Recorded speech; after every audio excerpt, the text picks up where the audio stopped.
Hello everyone, in this video I will explain the forge system and how to use the weapon forging mechanic perfectly and always get maximum weapon quality. The first thing you have to do when starting the forging process is selecting the weapon class you want to forge.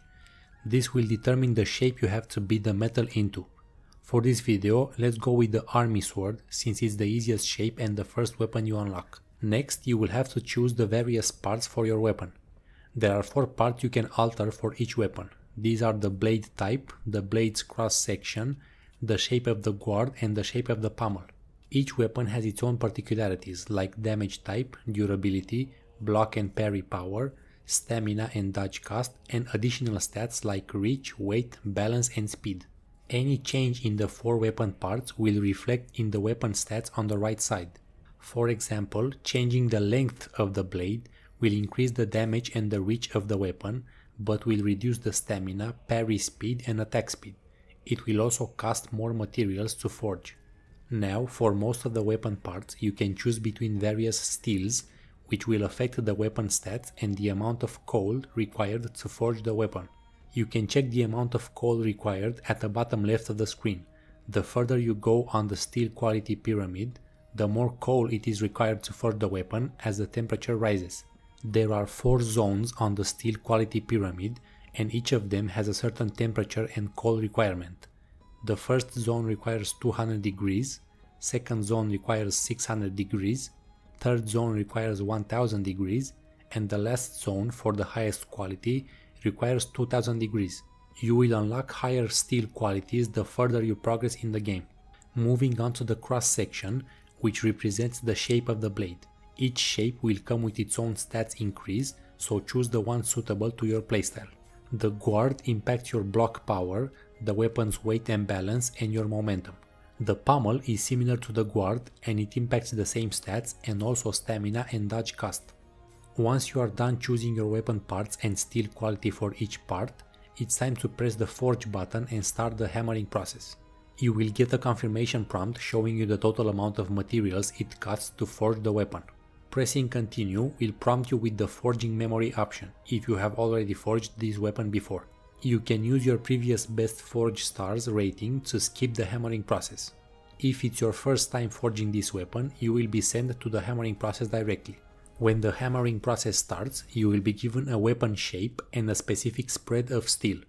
The white outline represents the shape that you should try to hammer the steel in, which will differ based on the weapon you have selected to forge. As you can see, the sword we chose has the simplest possible shape. At the bottom of the screen you will see a bunch of buttons, which might seem confusing at first, but we'll explain each and every one of them shortly. The most important thing to keep in mind when hammering steel is that your goal is to basically strike and push the steel in such a way that it fits inside the white outline. The white hammer cursor at the bottom of the weapon represents your hammer strike. Moving this along the edge of the weapon will show you how the steel will spread if you strike it. This is represented by the orange bars that can go above or below the tip of each steel bar. Using the buttons at the bottom of the screen, we can change the way the steel will spread when we strike it in various ways. Going from left to right, we are starting with the Move Cursor button. This allows us to change the location of the hammer strike. The Strike Strength button allows us to change the power of the hammer strike. Increasing and decreasing the strike strength will increase the spread of the steel up and down where the cursor is positioned, and also on the left and right side of the cursor in the opposite direction compared to the center of the strike. The Tilt Strike button allows us to tilt the hammer cursor left and right, which will change the direction in which the steel will spread when we hit it with the hammer strike. This is the best way to control direction and push the steel either left or right in order to fill in the weapon outline as accurately as possible.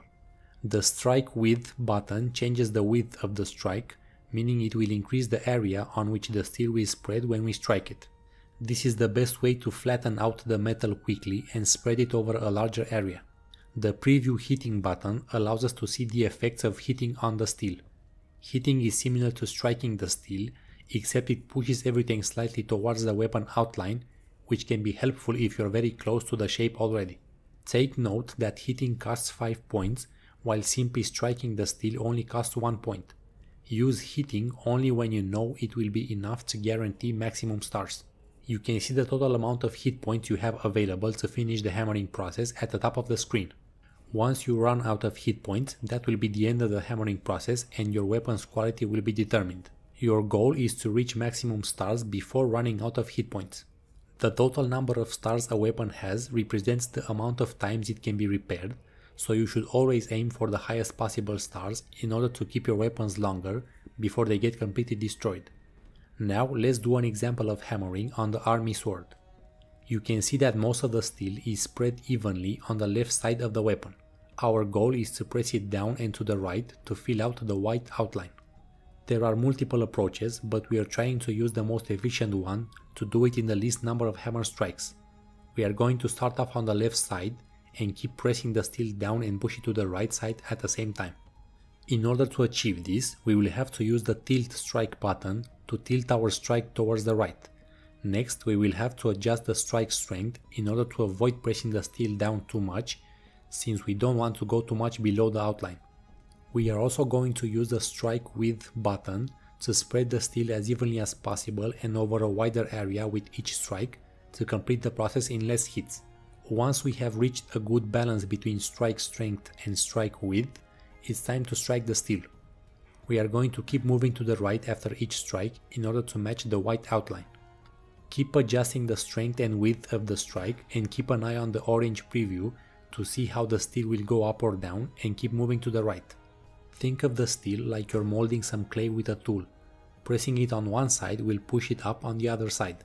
If you're doing everything perfectly, you can finish the process and reach 4 stars in less than 10 hits, which is pretty quick. This process becomes a bit more difficult when you are forging other weapon classes, but the core idea remains the same.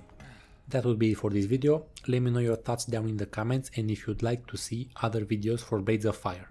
In the following days I will be putting out a ton of content for this game, so stay tuned. Thanks for watching and I'll see you in the next one.